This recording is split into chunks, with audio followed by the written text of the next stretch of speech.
जय श्री श्याम सभी दोस्तों को। आज मैं आपको इम्पोर्टेंट जानकारी देने जा रहा हूँ कि जिससे आपके पशु को कभी भी थनैला नहीं होगा। दोस्तों, आपको विशेष ध्यान रखना है थनैला का। थनैला होता कैसे है उसके मैं कारण आपको बता रहा हूँ। थनैला का मुख्य कारण होता है डेयरी फार्म के अंदर गंदगी। जब गंदगी डेयरी फार्म के अंदर होती है तो बैक्टीरिया पनपते हैं और पनपने के बाद वहाँ थनों के द्वारा अंदर प्रवेश कर जाते हैं। होता क्या है थनैला में दोस्तों कि जैसे हमने पशु का दूध निकाला और वो तुरंत बैठ जाता है।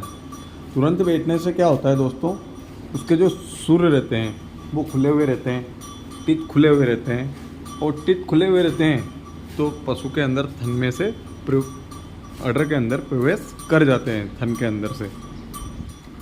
अब अडर के अंदर जब वह प्रवेश कर जाते हैं तो पशु को थनैला हो जाता है। अब थनैला जब पशु को होता है दोस्तों तो कभी कभी क्या होता है, थनैले में थन भी चला जाता है। अब थन चला जाता है, अडर कड़क हो जाता है, खून आने लगता है, नस चौक हो जाती है। ये बहुत सारे कारण थनैला के होते हैं। तो आपको किन किन चीज़ों का ध्यान रखना है दोस्तों। पहले तो आपको अपने डेयरी फार्म के अंदर साफ़ सफाई रखनी है। जैसे कि देख सकते हैं हमने ये साफ़ सफाई रखी है। ऐसी प्रॉपर हमारे डेयरी फार्म में डेली साफ़ सफाई रहती है। इससे क्या है, थनैला के साथ साथ दूसरी बीमारी भी पशु को नहीं हो पाती है, क्योंकि गंदगी ही एक विशेष कारण होता है सारी बीमारियों का। हमारे फार्म के अंदर अगर गंदगी ज़्यादा है तो बीमारी होना निश्चित है।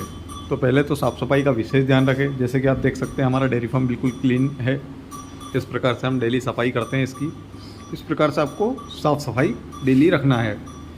सेकेंड बात दोस्तों, पशु के पास अगर हमारा पशु 10 किलो की गाय है, एक टाइम का 10 लीटर दे रही है या 8 लीटर भी दे रही है, भैंस हमारी 6 लीटर भी दे रही है या 7 लीटर भी दे रही है, 8 किलो भी लग रही है, जो भी आपके पास पशु हैं उनके पास मेटी होना ज़रूरी है। जैसे आप देख सकते हैं ये हमारे पशु के पास में मेटी लगी हुई है, रबड़ वाली।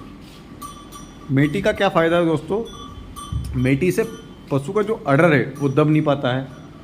अब दबेगा नहीं, नस चौक हो नहीं पाती है, थन दब नहीं पाते हैं, वो बिल्कुल मुलायम रहता है। जैसे हम गद्दे में सोते हैं ऐसे ही पशु को बिल्कुल इसमें आराम महसूस होता है। तो इससे क्या होगा, अडर भी नहीं दबेगा, ना ही थन दबेंगे, ना ही कोई नस ब्लॉक होगी। तो आपको विशेष ध्यान रखना है कि मेटी भी डेयरी फार्म में ज़रूर डलवाएं। होता क्या है, हम सोच लेते कि यार 2500 मेटी में क्यों लगाएं, लेकिन हम ये नहीं सोचते कि एक बार अगर पशु को गलती से भी थनैला हो गया तो हम 4 से 5 हेयर के नीचे आ जाते हैं। साथ में पशु का दूध भी ख़त्म हो जाता है।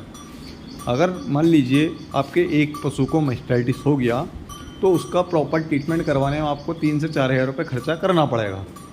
3 से 4 हज़ार रुपये तो लगेंगे ही, साथ में पशु का 10 से 15 दिन का दूध का भी लॉस होगा। अगर आपका पशु 10 किलो दूध लग रहा है और उसको थनैला हो गया तो 6 किलो 7 किलो से ज़्यादा नहीं देगा, तो आपको 3 से 3.5-4 लीटर का उधर भी लॉस होगा। दोनों टाइम का 8 लीटर का लॉस। दोस्तों 8 लीटर का लॉस यानी कि अगर आप 50 रुपये लीटर दूध बेच रहे हैं तो आपका सीधे से 400 रुपये का लॉस।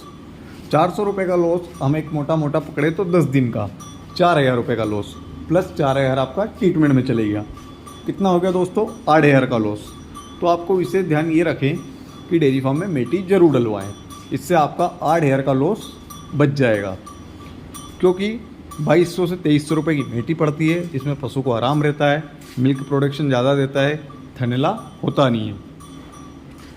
सेकंड बात दोस्तों, पशु के पास बिल्कुल साफ़ सफाई का विशेष ध्यान रखें, मेटी का ध्यान रखें। होता क्या है, बहुत सारे किसान भाई मेटी तो डाल देते हैं डेयरी फार्म में, लेकिन वो साफ़ सफाई नहीं कर पाते हैं। साफ़ सफाई नहीं करते हैं तो होता क्या है, मेटी के नीचे बैक्टीरिया जन्म ले लेते हैं। बैक्टीरिया जन्म लेने के बाद बैक्टीरिया ऊपर आते हैं मेटी के, और जब हम दूध निकालते हैं, दूध निकालने के बाद जैसे ही पशु बैठा और बैक्टीरिया ने अंदर प्रवेश कर लिया तो आपके पशु को मास्टाइटिस हो जाएगा। मैं ये नहीं कह रहा हूँ कि मेटी डालने के बाद आपके पशु को मास्टाइटिस नहीं होगा। अगर आपने प्रॉपर साफ़ सफाई का ध्यान रखा तो मास्टाइटिस नहीं होगा। अगर गंदगी है पशु डेयरी फार्म के अंदर तो पशु को मास्टाइटिस हो सकता है। तो इसलिए आपको विशेष ध्यान रखना है कि साफ़ सफाई रखें, पशु के पास मेटी डलवाएं। मेटी से थनैला नहीं होगा। जैसे बहुत सारे किसान भाई बोलते हैं कि हमारे पशु तो कच्चे में बनते हैं, यानी कि बाहर बनते हैं। हम शाम के टाइम तो अंदर कंक्रीट पे बांधते हैं, हर डेयरी फार्म में आजकल सब कंक्रीट ही करवाते हैं। लेकिन बाहर भी क्या होता है दोस्तों, आजकल हम लोगों ने मुरम डाल के, चूरी डाल के जगह को इतना हार्ड बना दिया कि वो भी कंक्रीट जैसी है। तो कच्चे में बांधना नहीं बांधना बात बराबर है दोस्तों। मतलब आप बाहर बांध रहे हैं तो जगह इतनी हार्ड हो गई है कि कंक्रीट का काम करती है। तो आप इस में ना रहें कि यार हम तो कच्चे में बांधते हैं, हमें मिट्टी की क्या ज़रूरत है। अगर मिट्टी आपके पास में है तो आपका मिल्क प्रोडक्शन पशु का अच्छा होगा, थनैले की समस्या ख़त्म हो जाएगी, साथ में और भी अन्य बीमारी हैं उसका भी आपको कोई खतरा नहीं रहेगा। होता क्या है, जब पशु कंक्रीट पे बनता है दोस्तों तो पशु के पैर की नस चटकने का एक वो रहता है समस्या, पशु अकड़ जाता है 24 घंटे कंक्रीट पे बंधे बंधे। तो इन सारी समस्याओं से भी निजात पाएंगे आप लोग। साफ़ सफाई अगर आप रखेंगे तो थनैला के साथ साथ आपके पशु को कोई भी बीमारी नहीं होगी, पशु ज़्यादा बीमार भी नहीं होगा। अब जैसा आप देख सकते हैं हमारे डेयरी फार्म में साफ़ सफाई का जो है हम कितना ध्यान रखते हैं। आप देख सकते हैं गायों को भी बिल्कुल क्लीन है हमारी सारी, हम डेली नहलाते हैं इनको, डेली फार्म की सफाई करते हैं। तो इससे बेनिफिट ये है कि हमारे डेयरी फार्म में कोई सी अन्य बीमारी नहीं होती है, ना ही कोई थनैला की समस्या होती है। तो आप दोस्तों विशेष ध्यान रखें, पशु के पास साफ़ सफाई रखें, मेटी डलवाएं और अन्य बीमारियों से भी निजात पाएं, क्योंकि आपकी एक छोटी सी गलती आपको 8 से 10 हज़ार के लॉस में दे सकती है। ऐसी और कोई सी अन्य जानकारी बीमारी के ऊपर चाहिए तो मुझे कमेंट करें, मैं आपको बढ़िया बढ़िया जानकारी हर बीमारी के बारे में दूंगा। हमारे चैनल को लाइक करें, सब्सक्राइब करें और बेल आइकन प्रेस करें। जय श्री श्याम दोस्तों।